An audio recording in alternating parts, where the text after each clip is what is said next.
Captivator update jump scare.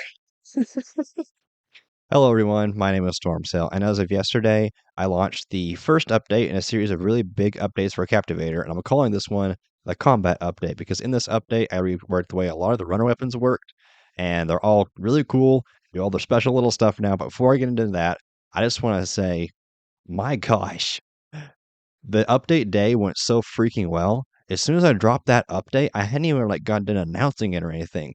And Captivator peaked at 41 concurrent players. That was 2 full servers. We've historically the past in the recent years, we have struggled just to get 1 full server going, let alone 2 full servers going at the same time, which has been absolutely amazing. And ever since we've been doing the game nights every night, Captivator's numbers have just been going up and up and up, and I am living for it. This is so much fun. I'm having so much fun with you guys, and I cannot wait to keep it up and to keep going, to keep making more updates, and just completely send this thing to the moon. So thank you guys so much for playing, and let's get into some of the updates and the reasons why I made those changes. So the first one, like I said at the beginning of this video, I reworked the way that runner weapons worked. I didn't like how they were just like one weapon is better than the next one and so on and so forth. It was very boring. It didn't add a whole lot of variance to the gameplay. And it's also very, very unfriendly to new players just because the second they join the game, they're immediately at a huge power deficit, especially in when opposed to more skilled captivators and stuff like that. So now, instead of one weapon being just a straight upgrade for the next, they all do special things. So, for example, starter weapon, the stick, which has been memed for many years as an absolutely terrible weapon that does nothing. It now actually is viable. It's now an actual playstyle. So what it does is previously it did 22 damage per hit with a knockout time of 1.5 seconds, which was abhorrent. So now what it does is it does 25 damage with a 25% chance that each time you get that hit, it'll be a random crit, like a random critical hit, and deal 50 damage instead of just the regular 25, which means the stick can now two-shot. So the second you see someone walking up to you with a stick, they're no longer just a little flea to be batted away. Now you have to actually respect the stick. Second off, the frying pan now also does 25 damage, but it actually generates bacon every time you hit a captivator with it, which restores 20 of your own stamina, which means it can help you to stay on top of them for longer and make sure they can't run away, so you can keep getting consecutive hits and then get that knockout, which I think is really fun because it adds a whole lot of just aggression. Honestly, the frying pan of all things has now become like the weapon of aggression to just keep bonking them over and over again. Then third, we have the baton, which is kind of becoming one of my personal favorites, and I suspect this one is going to be like the new meta. It has this new stun mechanic, so the way it works is it takes 10 seconds to charge, just like this little electric shock thingy. But when it's fully charged and you hit a captivator with it, it'll transfer that electric shock over to the captivator and stun them, making them really slow for 5 whole seconds, so that you can get consecutive hits afterward. And it also just does this really satisfying sound effect, and it goes bzzz, and has little particle effects all over the captivator, and it's just really fun to use. I'm kind of partial to it. I'm not gonna lie. Then we also have the mace. Now, the mace is kind of like the frying pan, except the opposite. The mace drains captivator stamina, and you can see how much stamina it drains, when you hit the captivators, because it has a little green number above their head showing how much you've drained from them. But the thing about the mace is that you can use it to keep captivators from getting away. And if you get enough hits, and if you're lucky with maybe if they had a little bit half stamina at the time you attack them, you could drain their stamina all the way down to 0, forcing them into exhaustion, and then getting the rest of your hits in and knocking out the captivator for your key. So that's a really fun playstyle too. I've been having a lot of fun with that one. There's just something about leeching their stamina to me that's just super super satisfying. I don't know what it is. I really really enjoy that one as well. And then second to last, we have the board and nail, which has been a very unloved weapon. I feel like it doesn't get a whole lot of attention. It's never been really good or really bad, like the stick and the sledgehammer used to be. So the board and nail, what's special about that now is it does bleed damage. So it causes captivators to like leak oil or something. It has like this little like droplet effect to it. I think is pretty cool. But the cool thing about it is that you can get 3 hits with the board and nail on a normal health captivator, and then you can just walk off because the bleed will take care of it from there. So it'll knock the captivator, give you the key, and sometimes if they've caught you since like before or sorry after you got those 3 hits in, you can actually free yourself just from bleed damage and knocking them out through that. So that's really, really fun. I find it's super gratifying to just hit a captivator 3 times and then just kind of walk off.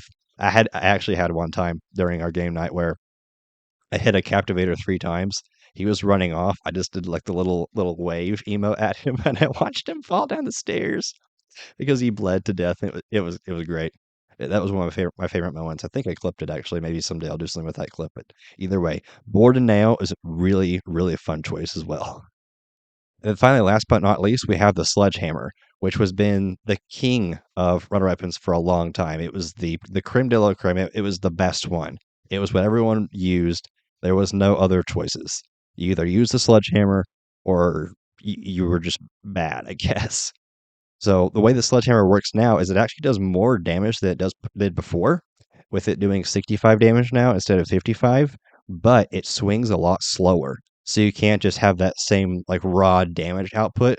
But whenever you do hit, you're going to hit a whole lot harder and have a really long knockout time of 6 seconds as opposed to the normal like 4 seconds or so, which gives you a lot more time to get away from the unconscious captivator.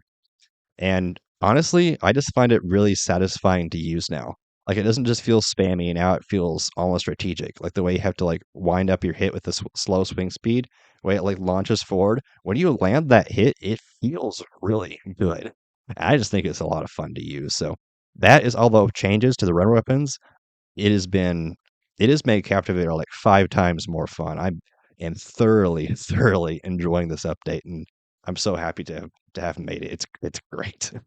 Then on top of that, we also have a few other more minor changes. I did add damage numbers to help people kind of know just how much, well, just to help people know just how much damage they're doing to the captivators, which I think is very satisfying to look at. I've always loved damage numbers in games.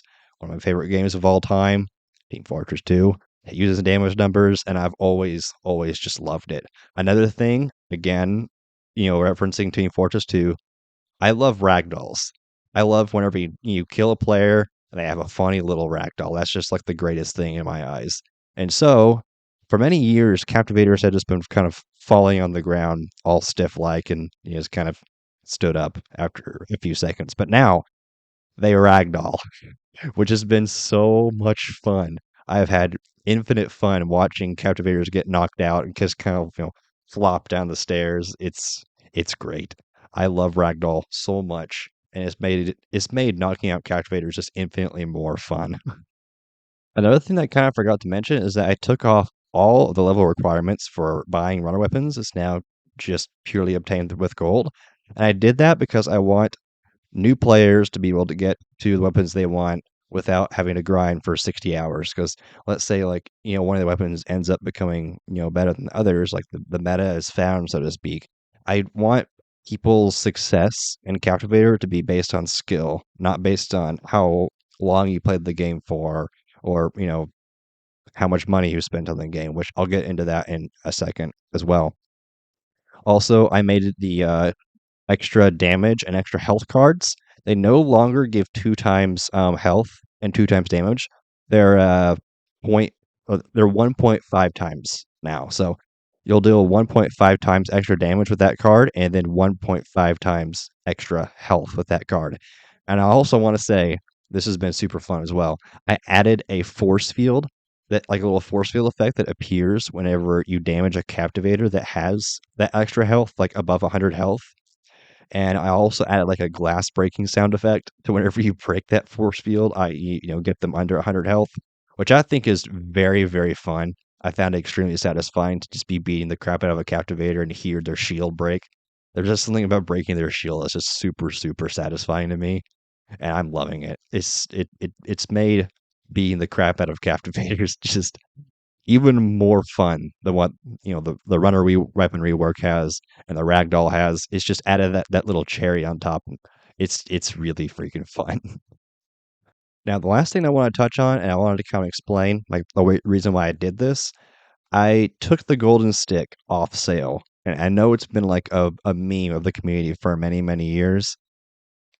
I just don't want Captivator or any of my games going forward to have any kind of elements of pay to win in them. I don't like what it stands for. I don't.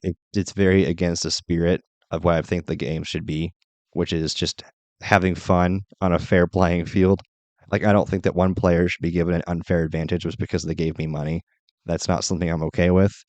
And that being said, I am going to be removing the double capacity Game Pass in terms of I'm not going to sell it anymore.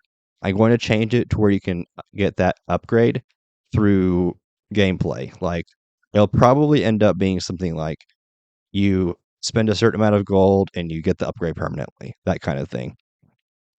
And also gold is now only earnable through gameplay. Like you can't purchase it through sapphires or Robux anymore. So that will make it purely gameplay focused and purely something that everyone can achieve so that no one player has an advantage over anyone else just because they paid money. And I think that's just a really important thing to have in your games because I mean if you just sell an advantage, then what respect do you have for yourself and for your game and for your players? That's the question I propose, I suppose. So there's a lot more in this update as well. I'll be leaving the full update notes in the description, so I encourage you to go read over that. There's a lot of good things in there. I spent a lot of time doing this, so please read the update notes.